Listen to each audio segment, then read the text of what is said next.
उन्हां मुलजमां दी जिहड़ी है गिरफ्तारी हो रही है। बड़ी लंबी लड़ाई लड़नी पई। हुण जिस तरह दिल्ली लड़ाई लड़ी, फिर कानपुर पहुंचे, उत्थे दे सिखां दी बांह फड़ी, हुण इंसाफ मिलने शुरू होए ने।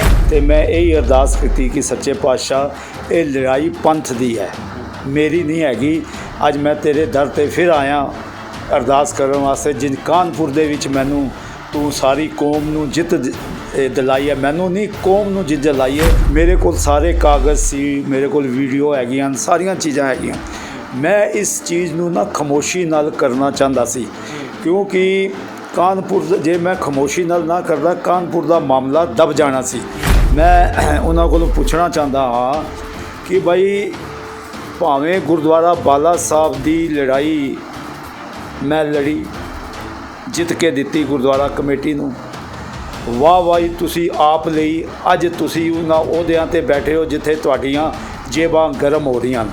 अज सब तो पहले तुसी एक धरोह कीता है, सिखां दे पंथ पिठ विच छुरा घोपिया।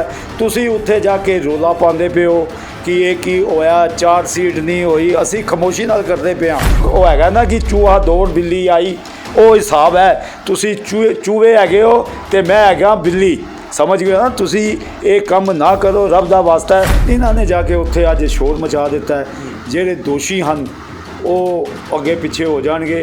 जे तुसी दिल्ली गुरुद्वारा कमेटी नूं मनदे हो ना, तो ये जिहड़ी दिल्ली गुरुद्वारा कमेटी है ये पंथ दी है, तुहाडे रिश्तेदारां दी ते तुहाडे पैदा करन वालियां दी नहीं हैगी।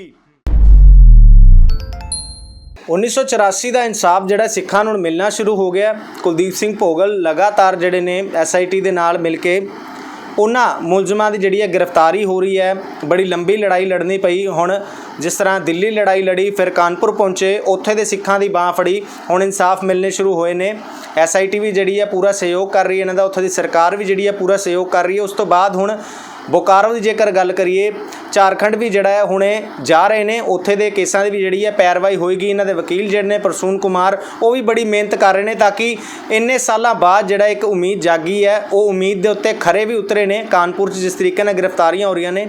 साडे नाल भोगल साहब इस वक्त मौजूद ने। भोगल साहब, दिल्ली कमेटी जिहड़ी है हुण फतेह वाहिगुरू जी, तो भोगल साहब दिल्ली कमेटी हुण पहुँच करती पई है, जबकि लड़ाई तुसी सारी लड़ी है, कल्ले जाते रहे हो अपने वकील दे नाल, कोई बंदा तुहाडे नाल नहीं, कोई सिक्योरिटी तुहाडे नाल नहीं, जान नूं जोखिम च पा के तुसी इन्नी सब लड़ाई लड़ी है, तो हुण दिल्ली कमेटी अगे होकर पहुँच कर रही। एक महीना पहला मैं दिल्ली दे विच गुरु गोबिंद सिंह महाराज दे चरनां विच अरदास करन वास्ते गुरुद्वारा दमदमा साहब गया।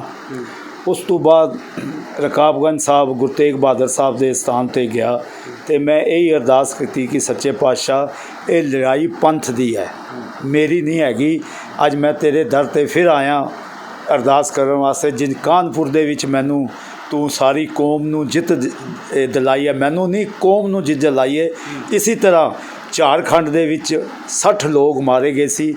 किसी ने नहीं पता सी कि उहदे गुनहगार कौन हैं। जिंज कानपुर दे विच भी सी गुनहगार कौन हैं। मेरे को सारे कागज़ सी, मेरे को वीडियो हैगियां, सारियां चीज़ां हैगियां। मैं इस चीज़ नू ना खामोशी नाल करना चाहता सी, क्योंकि कानपुर जे मैं खामोशी नाल ना करदा कानपुर दा मामला दब जाना सी। ते जद मैं इस नू खामोशी नाल कीता, अरदास करके अपना काम कर रहा सी, ते अज मैनू पता चलिया कि गुरुद्वारा कमेटी दे जेड़े ने वकील बने हैं, जेड़े गुरुद्वारा कमेटी का भी काम देखते हैं, पैसों का भी काम देखते हैं कि कित्थे पैसा खाना है, कित्थे करना है, वो सारे काम देखते हैं। हुण वो झारखंड पहुँच गए हैं। मैं उन्हां कोलों पुछना चाहता हाँ कि भाई भावें गुरुद्वारा बाला साहब दी लड़ाई मैं लड़ी, जित के दिती गुरुद्वारा कमेटी नूं, वाह वाही तुसी आप लई। अज तुसी उन्हां ओहदियां ते बैठे हो जिथे तुहाडीआं जेबां गर्म हो रहीआं। उस तो बाद अस्पताल चालू करवा के दिता, उत्थे हॉस्पिटल खुला, तो अज उत्थे भी तुसी अपनी वाह वाही करवा रहे हो। तीसरी RTI की लड़ाई लड़ी, उत्थे भी तुसी अपनी वाह वाही करवाई हो। ये गुरुद्वारा कमेटी जो है हुण RTI के दायरे विच है। हुण जिहड़ी ये लड़ाई मैं लड़ रहा सी, तुसी 38 साल कित्थे सी? मैनू एक गल का जवाब दे दिओ ने वकील साहब ਕਿ ਇਹ ਜਿਹੜੀ ਲੜਾਈ ਮੈਂ ਅੱਜ ਤੋਂ 1 ਮਹੀਨਾ ਪਹਿਲਾਂ ਅਰਦਾਸ ਕਰਕੇ ਆਇਆ ਸੀ ਔਰ ਉਹਨੂੰ ਮੈਂ ਖਾਮੋਸ਼ੀ ਨਾਲ ਕਰਨਾ ਚਾਹੁੰਦਾ ਸੀ, ਕਿਉਂਕਿ ਉੱਥੇ ਸਰਕਾਰ ਵੀ ਦੂਸਰੀ ਹੈਗੀ ਹੈ। ਉੱਥੇ ਭਾਰਤੀ ਜਨਤਾ ਪਾਰਟੀ ਦੀ ਸਰਕਾਰ ਨਹੀਂ ਹੈ, ਨਾਲ ਸਰਕਾਰ ਦੂਸਰੀ ਹੈ। ਔਰ ਮੈਨੂੰ ਪਤਾ ਸੀ ਕਿ ਉੱਥੇ ਬੰਦੇ ਜਿਹੜੇ ਹੈਗੇ ਨੇ ਉਹ ਜੇ ਖਿਸਕ ਗਏ ਉੱਥੋਂ, ਉਹਨਾਂ ਨੂੰ ਪਤਾ ਚੱਲ ਗਿਆ ਤੇ ਆਪਣਾ ਕੰਮ ਖਰਾਬ ਹੋ ਜਾਏਗਾ। ਅੱਜ ਸਭ ਤੋਂ ਪਹਿਲੇ ਤੁਸੀਂ ਇੱਕ ਧਰੋਹ ਕੀਤਾ ਹੈ, ਸਿੱਖਾਂ ਦੇ ਪੰਥ ਪਿੱਠ ਵਿੱਚ ਛੁਰਾ ਘੋਪਿਆ। ਤੁਸੀਂ ਉੱਥੇ ਜਾ ਕੇ ਰੌਲਾ ਪਾਉਂਦੇ ਪਏ ਹੋ ਕਿ ਇਹ ਕੀ ਹੋਇਆ, ਚਾਰਜ ਸ਼ੀਟ ਨਹੀਂ ਹੋਈ। ਅਸੀਂ ਖਾਮੋਸ਼ੀ ਨਾਲ ਕਰਦੇ ਪਏ ਹਾਂ ਔਰ ਤੁਸੀਂ ਜਾ ਕੇ ਉੱਥੇ ਸ਼ੋਰ ਮਚਾ ਰਹੇ ਹੋ ਤਾਂ ਕਿ ਉਹ ਜਿਹੜੇ ਦੋਸ਼ੀ ਹਨ ਉਹ ਭੱਜ ਜਾਣ। ਤੁਸੀਂ ਇਹ ਨਹੀਂ ਕਰਨਾ ਚਾਹੀਦਾ ਸੀ। ਤੁਸੀਂ ਮੇਰੇ ਨਾਲ ਗੱਲ ਕਰਦੇ ਭੋਗਲ ਸਾਹਿਬ, ਜਿਨ ਤੁਸੀਂ ਅੱਗੇ ਲੜਾਈ ਲੜੀ ਗੁਰਦੁਆਰਾ ਕਮੇਟੀ ਨਾਲ ਮਿਲ ਕੇ, ਅੱਜ ਤੁਸੀਂ ਸਾਡੇ ਨਾਲ ਉੱਥੇ ਚਲੋ। ਇਹ ਨਹੀਂ ਕੀਤਾ ਇਹਨਾਂ ਨੇ। ਆਪ ਜਿਹੜੇ ਨਵੇਂ ਵਕੀਲ ਬਣੇ ਹਨ, ਜਿਨ੍ਹਾਂ ਦੇ ਨਾਲ ਇੱਕ ਹੋਰ ਵਕੀਲ ਹੈ, ਮੈਂਬਰ ਹੈ ਗੁਰਦੁਆਰਾ ਕਮੇਟੀ ਦਾ, ਅਤੇ 3-4 ਹੋਰ, ਉਹ ਗਏ ਨੂੰ ਇੱਕ ਗੁਰਦੁਆਰੇ ਵਿੱਚ ਬੈਠੇ ਜਿੱਥੇ 15-20 ਬੰਦੇ ਹੈਗੇ।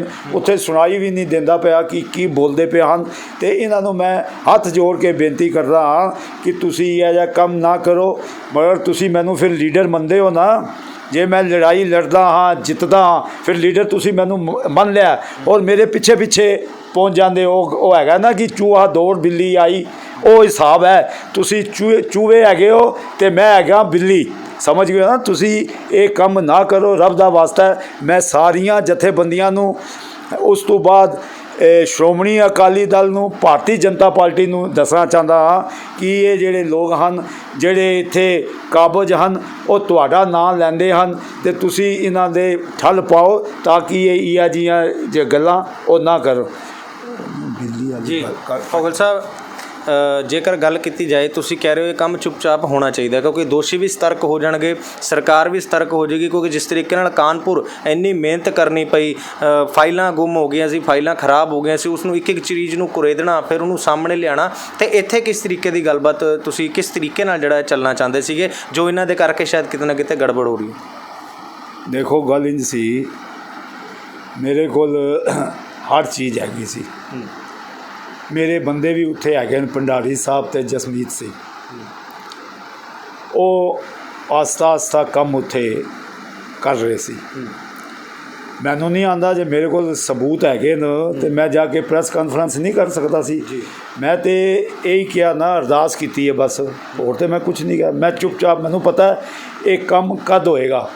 ਮੈਨੂੰ ਪ੍ਰੈਸ ਵਾਲਿਆਂ ਨੇ ਵੀ ਕਿਹਾ ਸੀ ਕਿ ਜੀ ਤੁਸੀਂ ਉੱਥੇ ਜਾਓਗੇ, ਕੀ ਕਰੋ। ਮੈਂ ਕਿਹਾ ਜਦ ਸਾਰਾ ਕੁਝ ਆ ਜਾਏਗਾ ਨਾ, ਪੱਕਾ ਹੋ ਜਾਏਗਾ, ਤਦ ਮੈਂ ਇਹ ਰੱਖਾਂਗਾ। ਇਹਨਾਂ ਨੇ ਜਾ ਕੇ ਉੱਥੇ ਅੱਜ ਸ਼ੋਰ ਮਚਾ ਦਿੱਤਾ ਹੈ। ਜਿਹੜੇ ਦੋਸ਼ੀ ਹਨ ਉਹ ਅੱਗੇ ਪਿੱਛੇ ਹੋ ਜਾਣਗੇ, ਉਹ ਸਟੇਟ ਛੋੜ ਕੇ ਚਲੇ ਜਾਣਗੇ। ਅਸੀਂ ਅੱਛਾ, ਉੱਥੇ ਤਾਂ ਇਹ ਪੁੱਛਣਾ ਚਾਹੀਦਾ ਸੀ ਨਾ, ਇਹ ਐਵੇਂ ਬੋਲੀ ਜਾਂਦੇ FIR ਸਾਡੇ ਕੋਲ ਹੈਗੀਆਂ ਨੇ, ਉਹ ਜੀ ਚਾਰਜ ਸ਼ੀਟ ਦਾਖਲ ਨਹੀਂ ਕੀਤੀ, ਫਲਾਣ ਨਹੀਂ ਕੀਤਾ।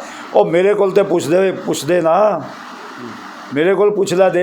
ਇਹ ਪੰਥ ਦਾ ਕੰਮ ਹੈ, ਇਹ ਤੁਹਾਡੀ ਦਿੱਲੀ ਗੁਰਦੁਆਰਾ ਕਮੇਟੀ ਦਾ। ਜੇ ਤੁਸੀਂ ਦਿੱਲੀ ਗੁਰਦੁਆਰਾ ਕਮੇਟੀ ਨੂੰ ਮੰਨਦੇ ਹੋ ਨਾ, ਅਤੇ ਇਹ ਜਿਹੜੀ ਦਿੱਲੀ ਗੁਰਦੁਆਰਾ ਕਮੇਟੀ ਹੈ ਇਹ ਪੰਥ ਦੀ ਹੈ, ਤੁਹਾਡੇ ਰਿਸ਼ਤੇਦਾਰਾਂ ਦੀ ਅਤੇ ਤੁਹਾਡੇ ਪੈਦਾ ਕਰਨ ਵਾਲਿਆਂ ਦੀ ਨਹੀਂ ਹੈਗੀ, ਸਮਝ ਗਏ। ਇਹ ਤੁਸੀਂ ਅੱਜ ਇਤਨੀ ਭਾਰੀ ਗਲਤੀ ਕੀਤੀ ਹੈ, ਜੋ ਸਾਨੂੰ ਜਿਤਨਾ ਨੁਕਸਾਨ ਉੱਥੇ ਹੋਏਗਾ ਨਾ, ਇਤਨਾ ਤੇ ਕਾਨਪੁਰ ਵਿੱਚ ਵੀ ਅਸੀਂ ਨੁਕਸਾਨ ਹੋਇਆ ਸੀ ਨਾ। ਮੈਂ ਬੜੀ ਮਿਹਨਤ ਕਰਕੇ ਇਹ ਕੰਮ ਕੀਤਾ ਸੀ। ਹੁਣ ਤੁਸੀਂ ਕੀ ਕਰੋਗੇ? ਜਦ ਤੁਹਾਡੇ ਕੋਲ ਨਹੀਂ ਹੋਗਾ, ਤੁਸੀਂ ਉੱਥੋਂ ਪਿੱਛੇ ਹਟ ਜਾਓਗੇ, ਮਿਹਨਤ ਮੈਨੂੰ ਕਰਨੀ ਪਏਗੀ। ਤੁਸੀਂ ਇਹ ਜੋ ਕੀਤਾ ਨਾ, ਇਹ ਗਲਤ ਕੀਤਾ ਹੈ, ਕੌਮ ਤੁਹਾਨੂੰ ਬਖਸ਼ੇਗੀ ਨਹੀਂ। ਜੀ, ਸੋ ਇਹ ਸਨ ਕੁਲਦੀਪ ਸਿੰਘ ਭੋਗਲ ਜੀ, ਜਿਨ੍ਹਾਂ ਨੇ ਲੰਬੀ ਲੜਾਈ ਲੜ ਕੇ ਦਿੱਲੀ, ਫਿਰ ਕਾਨਪੁਰ ਦੇ ਸਿੱਖਾਂ ਨੂੰ ਇਨਸਾਫ ਦਿਵਾਇਆ। ਉਸ ਤੋਂ ਬਾਅਦ ਇਹਨਾਂ ਨੇ ਝਾਰਖੰਡ ਜਾ ਕੇ ਕਰਨਾ ਸੀ, ਲੇਕਿਨ ਇਹਨਾਂ ਦਾ ਗੁੱਸਾ ਇਹ ਹੈ ਕਿ ਦਿੱਲੀ ਸੇ ਗੁਰਦੁਆਰਾ ਪ੍ਰਬੰਧਕ ਕਮੇਟੀ ਦੇ ਨੁਮਾਇੰਦੇ ਉੱਥੇ ਪਹੁੰਚੇ ਨੇ। ਉਹ ਜਿਹੜਾ ਚੁੱਪਚਾਪ ਕੰਮ ਹੋਣਾ ਸੀਗਾ, ਸਰਕਾਰਾਂ ਦੇ ਨਾਲ ਚਾਹੇ ਲੜਾਈ ਲੜਨੀ ਸੀ, ਚਾਹੇ ਅੰਦਰੋਂ FIRs ਨਿਕਲਵਾਉਣੀਆਂ ਸੀ, ਚਾਹੇ ਚਾਰਜ ਸ਼ੀਟ ਜੋ ਸੀਗੀਆਂ, ਚਾਹੇ ਉਹ ਗਵਾਹਾਂ ਨੂੰ ਲੱਭਣਾ ਸੀਗਾ, ਲੇਕਿਨ ਇਹ ਸ਼ੋਰ ਮਚਾਉਣ ਨਾਲ ਜਿਹੜਾ ਇਹ ਕੰਮ ਖਰਾਬ ਵੀ ਹੋ ਸਕਦਾ। ਇਸ ਕਰਕੇ ਇਹਨਾਂ ਨੇ ਦਿੱਲੀ ਕਮੇਟੀ ਨੂੰ ਨਸੀਹਤ ਦਿੱਤੀ ਹੈ ਕਿ ਇਸ ਲੜਾਈ ਦੇ ਵਿੱਚ ਜਿਹੜਾ ਨਾ ਪੈਣ, ਕਿਉਂਕਿ ਲਗਾਤਾਰ ਇੰਨੇ ਸਾਲਾਂ ਤੋਂ ਕੁਲਦੀਪ ਸਿੰਘ ਭੋਗਲ ਜਿਹੜੇ ਨੇ ਉਹ ਇਕੱਲੇ ਹੀ ਲੱਗੇ ਹੋਏ ਸੀਗੇ, ਨਾ ਇਹਨਾਂ ਕੋਲ ਕੋਈ ਸਿਕਿਉਰਿਟੀ, ਨਾ ਕੋਈ ਵਕੀਲਾਂ ਦਾ ਪੈਨਲ। ਉਸ ਸਮੇਂ ਜਿਹੜਾ ਹੈ ਕੋਈ ਵੀ ਇਹਨਾਂ ਦਾ ਸਹਿਯੋਗ ਜਿਹੜਾ ਨਹੀਂ ਕੀਤਾ। ਲੇਕਿਨ ਅੱਜ ਇੰਨੇ ਸਾਲਾਂ ਬਾਅਦ ਜਦੋਂ ਇਨਸਾਫ ਮਿਲਣ ਦੀ ਉਮੀਦ ਜਾਗੀ ਹੈ ਤੇ ਇਨਸਾਫ ਮਿਲ ਵੀ ਰਿਹਾ, ਜੇਲ੍ਹਾਂ 'ਚ ਜਾ ਰਹੇ ਨੇ ਦੋਸ਼ੀ, ਤੇ ਉਸ ਤੋਂ ਬਾਅਦ ਦਿੱਲੀ ਕਮੇਟੀ ਜਿਹੜੀ ਹੈ, ਇਹਨਾਂ ਦਾ ਕਹਿਣਾ ਹੈ ਕਿ ਆਪਣਾ ਨਾਮ ਅੱਗੇ ਕਰਨ ਵਾਸਤੇ ਜਿਹੜਾ ਉੱਧਰ ਜਾ ਕੇ ਹੋਰ ਕੰਮ ਜਿਹੜੇ ਇਸ ਤਰੀਕੇ ਦੇ ਖਰਾਬ ਕਰ ਸਕਦੀ ਹੈ, ਜੋ ਉਹਨਾਂ ਨੂੰ ਨਹੀਂ ਕਰਨੇ ਚਾਹੀਦੇ। ਕੈਮਰਾ ਪਰਸਨ ਰਵਿੰਦਰ ਸਿੰਘ ਦੇ ਨਾਲ ਦਵਿੰਦਰ ਸਿੰਘ D5 ਚੈਨਲ ਪੰਜਾਬੀ ਦਿੱਲੀ। ਹੋਏਗੀ ਕਿਸਾਨਾਂ ਦੀ ਗੱਲ, ਨਵੀਂ ਖੇਤੀ ਮਸ਼ੀਨਾਂ, ਬੀਜਾਂ ਤੇ ਬਾਗਾਂ ਦੀ ਗੱਲ ਲੈ ਕੇ ਚੱਲਾਂਗੇ ਤੁਹਾਨੂੰ ਰੰਗਲੇ ਪੰਜਾਬ ਦੇ ਖੇਤਾਂ ਵੱਲ। ਦੇਖਣਾ ਨਾ ਭੁੱਲਣਾ ਸਾਡਾ ਖਾਸ programme farming with Amarjit Waraich, ਸੋਮਵਾਰ ਤੋਂ ਸ਼ੁੱਕਰਵਾਰ ਸਵੇਰੇ 7:30 ਵਜੇ D5 ਚੈਨਲ ਪੰਜਾਬੀ ਤੇ। ਕੀ ਹੁੰਦੀ ਹੈ ਜਮਾਬੰਦੀ, ਕਿਵੇਂ ਬਣਦੀ ਹੈ ਵਸੀਅਤ, ਜ਼ਮੀਨ ਜਾਇਦਾਦ ਦੇ ਹਰ ਮਸਲੇ ਤੇ ਕਰਾਂਗੇ ਚਰਚਾ।